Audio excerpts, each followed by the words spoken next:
There's a quiet force working in your life right now. You can't see it. You won't feel it. And it doesn't care whether you believe in it or not. But 5 years from now, it will either be your best friend or your worst enemy. We call it the compound effect.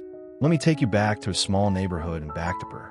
Two close friends, Joshua and Andrew, grew up on the same street, played in the same alleys, and even landed jobs at the same firm. At 25, both of them had roughly the same salary, 35,000 Indian rupees per month. No family responsibilities yet. No health problems. They had time, energy, and opportunity.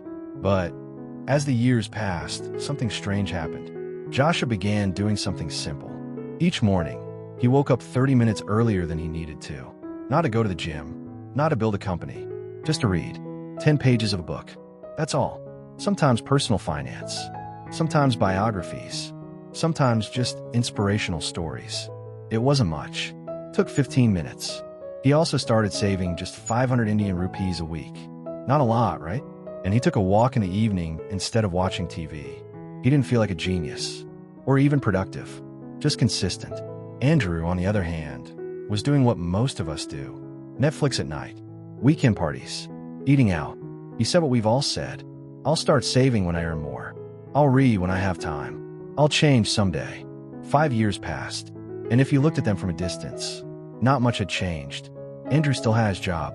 So did Joshua. Andrew drove a slightly newer bike. Joshua still had his old one. But something invisible was shifting. Joshua had more energy. His ideas were sharper. His confidence had grown quietly, like a tree beneath the soil. And something even more powerful was brewing in the background. Joshua had started a blog on personal finance. It didn't make much money at first, just a few hundred rupees from affiliate links. But people began reading. He got invited to speak at a local college, then a workshop, then a video series. Meanwhile, Andrew's life felt stagnant. He wasn't unhappy, but he wasn't growing either. His weekends felt like a blur. Debt had started to quietly build up. Credit card bills, EMI for a new phone, and that car loan he took just to feel better. And the scariest part, he hadn't noticed the decline. That's how compounding works. It's slow, silent, and completely invisible until it isn't. Imagine a glass of water. You add 1 drop of ink every day. Just one. On day 1, the water is crystal clear. On day 10, still looks fine. Even day 30, barely tinted. But one day, day 100 or 200, the entire glass turns murky. And you can't undo it. That's how bad habits compound. And on the flip side, so do good habits. Let's go deeper. Think about this. If you save just 50 Indian rupees per day, that's less than the price of a coffee, and invested it smartly, you could build lakhs in a few years. Not by working harder, just by letting time do the work. If you wrote 300 words a day, in 1 year, you'd have written a book. If you learned just one new thing every day, a new word, a new idea, a new skill, where would your mind be in 5 years? Yet most of us, we chase big leaps. We want massive change overnight. We think success comes from one big move. But the truth, success hides in your daily routine, in the decisions you make when no one is watching, in choosing the book over the phone, the walk over the scroll, the I'll do it now, over I'll start tomorrow. Let me ask you this. Where are your current habits taking you? Not today, but in 5 years.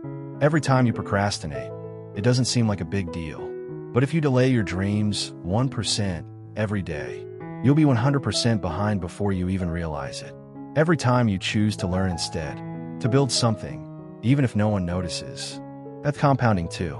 Every second you invest in becoming a better version of yourself grows exponentially. You don't feel it in the beginning. And that's the test. The compound effect is boring. It's not sexy. It's not viral. It's not make 10 lakhs in 10 days. It's make 10 Indian rupees consistently every day and keep going. But here's the catch. Once it kicks in, it becomes unstoppable. That blog turns into a business. That side hustle becomes your main income. That 15-minute walk becomes a marathon-ready body. That 10-page reading habit becomes a library of wisdom in your mind. And the world starts to wonder, how did you do it so fast? Where did all this success come from? You're lucky, but you'll know the truth. It wasn't luck. It was compound interest on your choices. Joshup's story isn't rare. It's yours. It's mine. It's anyone who decides that small steps, taken daily, matter more than grand plans postponed forever. So if you're listening to this, and you're wondering where to start, don't wait for the perfect time. Pick one habit, one action, one choice, and repeat it every single day until it becomes part of you. Because time will always pass. The question is, what will it leave behind? Thank you for spending this time with me. If this episode made you pause, reflect, or even sparked a tiny fire inside you, do something with that spark. Share this with someone who needs it. Leave a review if you can. And most importantly, start compounding. You've been listening to Yesterday Plus One. Small steps. Daily. Always. See you next time.